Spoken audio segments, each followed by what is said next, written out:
You are looking at Julian's pronunciation guide, where we look at how to pronounce better some of the most mispronounced words in the world, like this other curious word. But how do you say what you're looking for today? Name pronunciation. If you want to learn more confusing names from the Bible, biblical names from Hebrew, stay tuned to the channel. We've got more for you coming up. You can skip until the end of the video. Naamathite. Naamathite.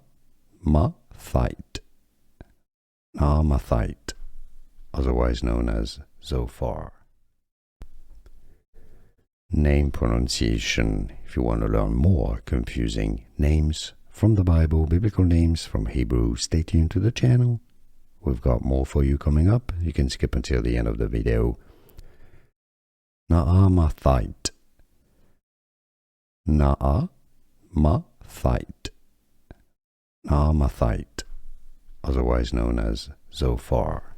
Here are more videos on how to pronounce more confusing words and names too many mispronounced. Like this video if you found it useful. I appreciate your support. I'll see you soon and thanks for watching.